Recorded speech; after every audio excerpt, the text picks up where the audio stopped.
Good evening, everybody. This is Mayor Haig. This is our work session for August 31st, 2020. I now call this meeting to order. We'll start with our Pledge of Allegiance. I pledge allegiance to the flag of the United States of America and to the republic for which it stands, one nation, under God, indivisible, with liberty and justice for all. I'll go ahead and entertain a motion for the approval of tonight's agenda.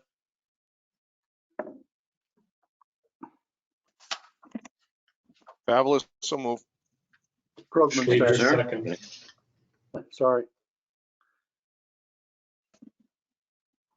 Krogman second. Okay, any discussion? Hearing none, if our city administrator be kind enough to go ahead and roll call for approval of tonight's agenda. Yes, sir. Councilmember Favalis, Aye. Councilmember Kirby, Aye. Councilmember Krogman, Aye. Councilmember Schleter, Aye. Councilmember Sullivan, Aye. and Mayor Haig. Aye, Motion approved. thank you. Okay, we now move on to our public comment. Public comment provides an opportunity for the public to address the council on items that are not on the agenda. Comments will be limited to 5 minutes per person. Persons wishing to make a comment must sign up in advance of the meeting on the sheet provided, identify themselves by providing a name and address. Our city administrators indicated that we have nobody that is would like to address city council. That being said, I'll still give the opportunity. Is there anybody that's in attendance that would like to address city council tonight? And I'll wait for our city administrator to let me know if there's any hands. Mayor Haig, I'm not seeing anybody indicate they would like to speak. It appears like we don't have anybody. So, okay, that being said, I'll entertain a motion to go ahead and close public comment. So move, Sullivan. Thank you, sir. Fabulous, second. Can I get a second, please? Okay. Administrator Krugel, if you'd be kind enough to do the roll call to close public comment, please, sir. Yes, sir. Councilmember Favalis, Aye. Councilmember Kirby, Aye. Councilmember Krogman, Aye. Councilmember Schleter, Aye. Councilmember Sullivan, Aye. and Mayor Haig. Aye. Thank you. Motion passes. We now move on to our regular agenda. We have one item on the docket tonight, and that is 5 Alpha, the Highway 112 Distribution Improvements Award Installation Contract. Administrator Krugel. Yes, Mayor Haig, members of City Council. Before you is an item. I just want to thank everybody for meeting on this special meeting outside of our regular agenda or regularly scheduled meeting. This is related to the distribution improvements for the electric infrastructure along CSA 22. Done some changes. The project now we're generally call it CSAH 22 instead of Trunk Highway 112. So we've made those updates. Little background information about the project or about what we're looking for tonight. DGR, they're the engineering firm that we use for our electric work.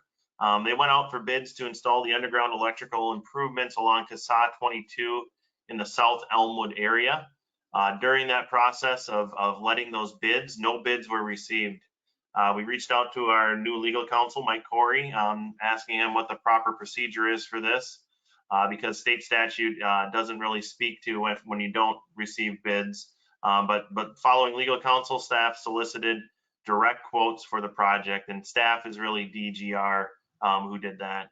DGR, the engineer's estimate for the project came in at $333,350.24. Through the process, DGR received 4 quotes. The low quote was from Castrajon Incorporated, and they came in at $336,546. So it's pretty dang close to the engineer's estimate. The special meeting was requested to consider approval so that the work could potentially begin prior to the next city council meeting. So our next city council meeting, the way it's set up, is really quite the gap between the two because it is on the 14th of September. So staff felt it was necessary to to request this special meeting so that we could consider the award of this project to get the work started. So a couple of the things that changed, again, we updated the resolution to say CASA 22 instead of Trunk Highway 112. Under the therefore now be it resolved section, the number 1 was just clarified and some information was added to that to make it more clear as far as what we're requesting. That will read now, DGR Engineering is directed to prepare contracts with Castrojohn Incorporated in the amount of $336 or $336,546. It should say for signature. Yeah, that's right. And then city staff is authorized to sign the contracts for that project. Those are the only changes, and that's what's being considered tonight. I will entertain any questions from city council. Anybody have any questions for our administrator? This is Schleter. Could we just get a brief Schleter, go ahead. recap as to what's actually going to be done? Yep. So the project itself is to replace all the overhead lines along Elmwood Avenue. So we're converting that to underground. So all those electrical poles that you see along Elmwood or that you've seen along Elmwood will disappear. There will be transformers, underground conduit, and underground electrical put in for that, the high voltage stuff. And then from the right of way to the property side, the property owners, they'll get a new service line from that underground service that'll all be underground. So there won't be any overhead lines even leading to the properties adjacent to the project. So it's a good time to do it with the Elmwood project starting in that area right now. And it's something that we have set money aside for. That underground conversion fee that we have in our electric bills will be used to cover this, the payment on the bond that we're going to sell for that, which is just over $1 million for the whole project. So this is just for the installation. The materials have been ordered. We can sole source. That's what that's called. Sole source those. And purchase those directly. And you've seen some of those starting to trickle in through the disbursements that you see at the regular meetings. So it's a good project. It's a good time to do the conversion, and over the long term, it'll be a lot less maintenance related to the electrical infrastructure in that area. Thank you. Yep. Anybody else have any questions? This is I'd Councilmember. like to go ahead and thank I'd like to thank Councilmember Krogman before we move on for bringing some language issues to the forefront and having our administrator make sure that they're incorporated within this resolution. So thank you, Councilmember Krogman. And I believe you have a question. Oh, I just wanted to point out to people, if you want to read that resolution that's down there, the screen makes it look small. On the top of our program, the platform that we're using, the word Zoom appears. Anybody could do this. Click on Zoom and go to Zoom to 100%, and then use your cursor to move what's on the screen around, and you'll be able to read that resolution if somebody wants to see it, including anybody viewing that's not a council member. So. Thank you. Anybody else have anything? I got a real quick question, Jasper. Did you say we had to solicit for these bids, or engineer did? Correct. Yes. So we went out for bid. We didn't receive any bids. So the next step is for us to directly solicit. And what we did is we received 4 quotes from groups that we received quotes from, and this was the low quote. So following state statute, that's the proper procedure for doing these types of things.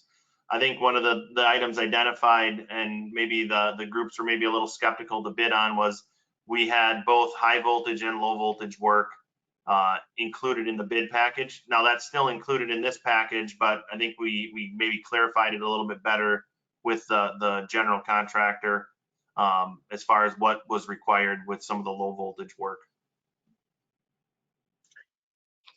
And Administrator Krugel, just to be clear, I think that initially when this went out for bid, the contractors, they either we're specialists within the high voltage or the low voltage situation. Is that correct? And that's the reason why we couldn't find anybody that could deal with both of those issues? Yep, and I think so. I think that's pretty close. The Castor John group, they're a high voltage group, so they're going to do all the high voltage work, and then what they do is they subcontract out the low voltage work. Perfect. Good question. Anybody else have anything? Well, hearing nothing, then I'll go ahead and entertain a motion for our city council to approve the contract with Castor John Incorporated as recommended by DGR Engineering and approve resolution Romeo 2020-015. One thing I will clarify, the resolution is 022, sorry. Oh, yeah, thank you. Thank you for that. I see that. City Administrator, we're Yeah, not approving Romeo the 20. contract. We're approving the resolution, correct? We're asking you to approve the resolution, which in turn approves the contract with Understand. the contractor, Castor Just wanted John. Yeah. Okay, Mr. so Mayor, this is Councilmember Krogman. I so Councilmember. moved. Thank you, sir. Can I get a second, please? Councilmember Favalis, second. Thank you, sir. Any final discussion before we move on? Hearing none, if Administrator Kruger would be kind enough to go ahead and do the roll call for approving the contract with Castor John Incorporated as recommended by DGR Engineering and approving resolution Romeo 2020-022. Yes, sir. Councilmember Favalis, Aye. Councilmember Kirby, Aye. Councilmember Krogman, Aye. Councilmember Schleter, Aye. Councilmember Sullivan, Aye. and Mayor Hay. Aye. Motion passes. Thank you. Thank you. So that's the only item we had on our regular agenda tonight. So now we'll move into our comments and reports and items of appreciation. And why don't we go ahead and start off with Councilmember Schleter tonight? Couple questions. Jasper, was today the last day the pool was open, and how did things go for the year? Yes, if I may answer that, it was the last day. And I did just get the numbers right now, and I would say it was very successful. I want to say we generated around $15,000 in revenue over the 2 months, which was, when you compare it to the previous 2019 year, we generated about 9,000. So just in 2 months, we almost doubled the revenue in that facility. So it was highly received. We were very lucky to not have any COVID cases that allowed us to stay open for those full 2 months. So things were very good. I'm very happy with the way things turned out, and our staff was great. They obviously had to adapt to these different conditions, and they did a tremendous job. All the lifeguards up to the management. So very, very happy with it. As far as membership numbers go, I can give you how many we had if you give me 1 second here. Pull up a little spreadsheet to look at here.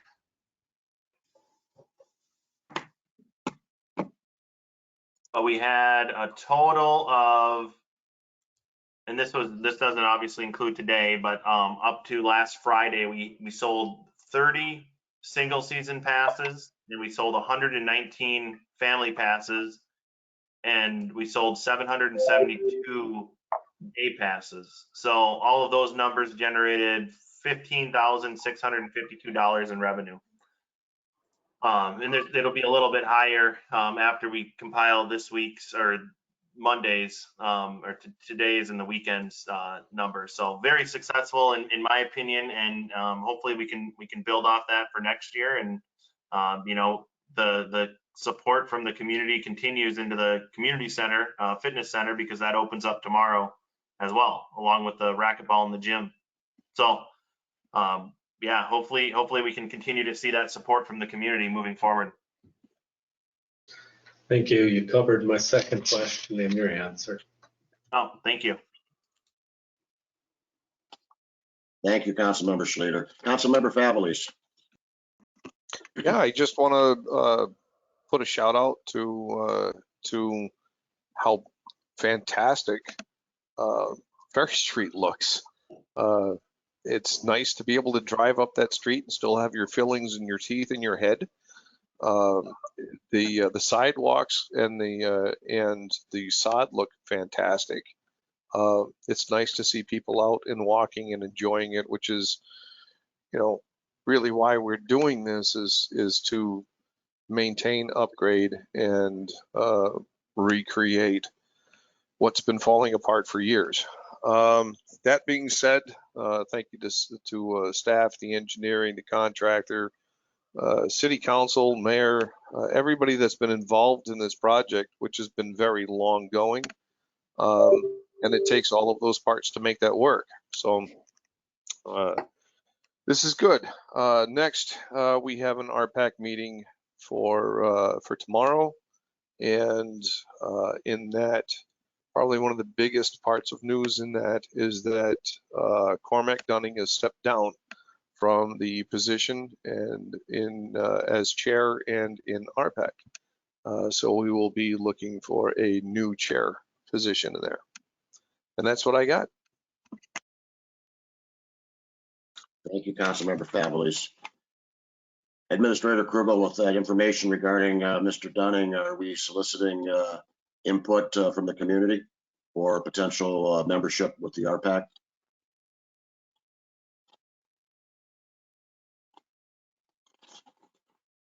Administrator Krugel, you there?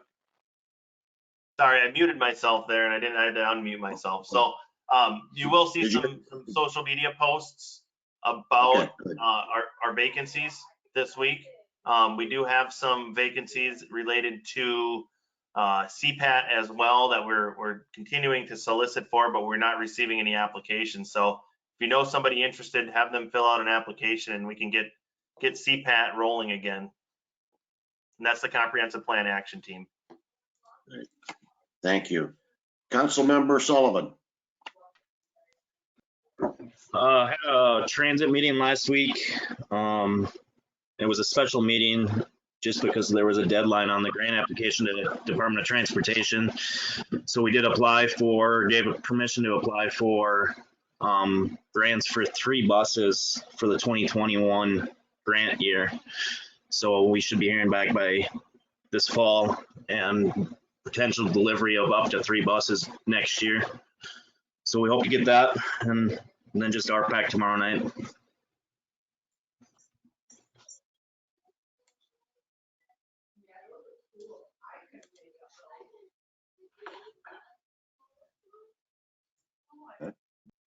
Sir, Councilmember Kirby.